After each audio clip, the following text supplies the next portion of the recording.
Hey guys, got another video on this 99 Chevy K1500 with the 5.7 liter. Quick video on how to replace the fuel filter. You're going to want to pop your hood, find your release tab, open up your hood. We're going to locate the fuel lines here. So these two lines right here, and if you see there's a Schrader valve right there, we're going to relieve the pressure right there. So to relieve the fuel pressure, you just want to pull off this cap. So just unscrew the Schrader valve cap. And then it's just like a normal tire or bicycle tire. I'm going to take a flathead screwdriver. I'm going to press down right on the center here. That's going to leak out some fuel. I'm going to use this towel to absorb it. Oop, you can see I kind of press down on it. Just going to use my rag to kind of soak up some of the fuel when I press down on that. So you can see the rag soaking up some of that fuel. Just double check it. Make sure your fuel pressure is relieved. You can put this cap back on. And we are done underneath the hood. Next, you'll want to climb underneath the driver's side door here. Our fuel filter is going to be right up inside the frame rail. But you want to grab a drip pan as well for your fuel. Either a 16mm wrench. I prefer to use a 16mm flare nut wrench. And then you can use an adjustable wrench or a 21mm. And then of course some rags. So crawl underneath here. This is going to be the transfer case skid plate.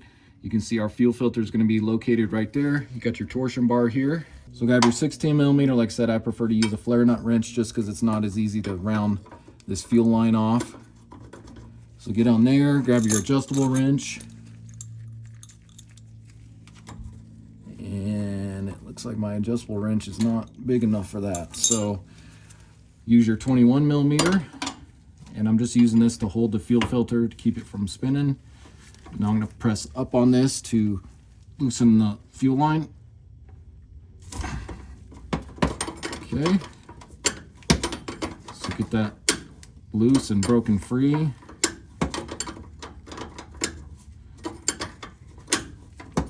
if you prefer, you can break it free and then use your normal 16mm. Makes it a little bit easier to undo this line.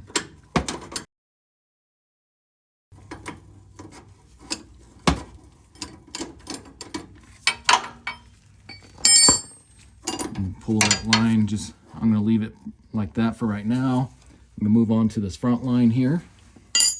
So this front line is going to be pretty much the same thing. Grab your 16mm. I like to come on the other side of the transfer case, makes it a little bit easier. And your 21mm. For this one, we're going to go down with it. So bring your line down, and that actually wasn't very tight at all. So let's break this one free, get this one twisted out.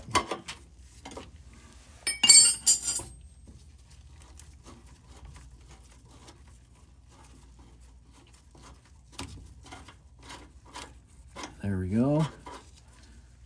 So now what I'm going to do is I'm going to pull out on these lines. Make sure you have your drip pan ready because that is going to start leaking fuel.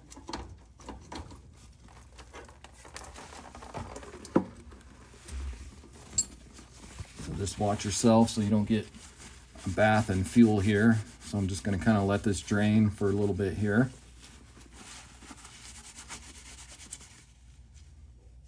Once that's pretty much done draining, I just like to place a rag under here to just kind of soak some of that up. You pull out on this line here, and then I'm going to slide this fuel filter back so I can pull this one out, you can see.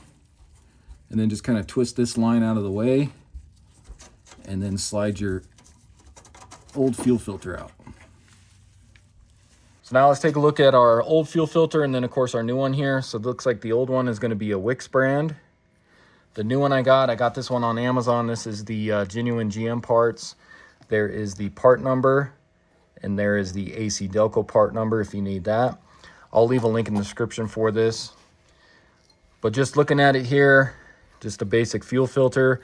But what I don't like is they don't put there's no arrow or nothing on this saying what's in and what's out. But I believe it's just going to go like this to where the fuel's going to come in. It's going to come out this way and go up to the engine there. Because if you look at this old Wix one, you can see Right there, that one says out. And it doesn't say in on the back, but it does say out right there. And I don't see any arrows on this one. But it's going to line up the same way. So this is going to be coming from the fuel tank and then coming out to the engine. So that's how we're going to install this.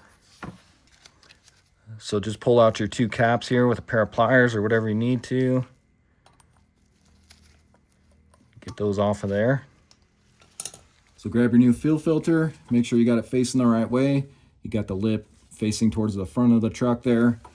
I'm going to slide this in, and you want to inspect the O-rings on these 2 lines here. You can see these brown O-rings. Just make sure those aren't broken or anything. I'm going to slide this in. So we'll slide that in. I'm going to try to get this line just started in here.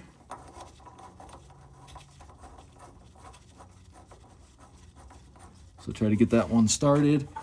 And this line here, you may have to slide this fuel filter forward to get in there and try to get this one started.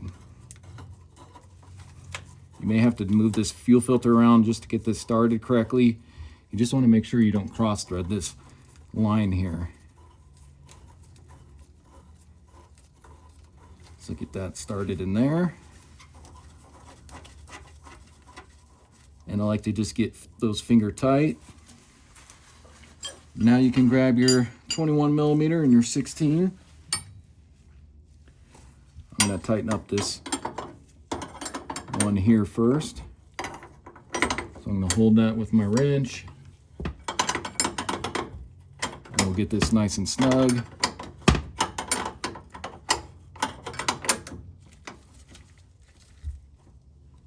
So just get that nice and snug.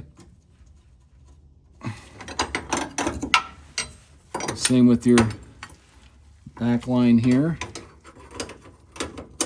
This one we're going to go down with.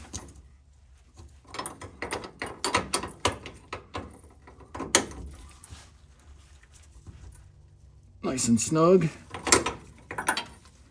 There we go. And then just wipe off any excess fuel. There's a bunch of dirt down here.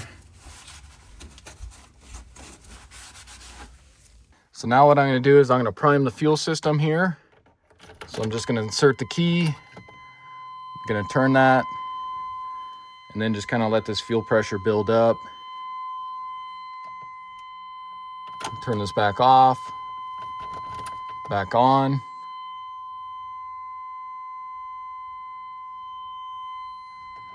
And then one more time, turn this off, turn it on, and then I'll go ahead and crank.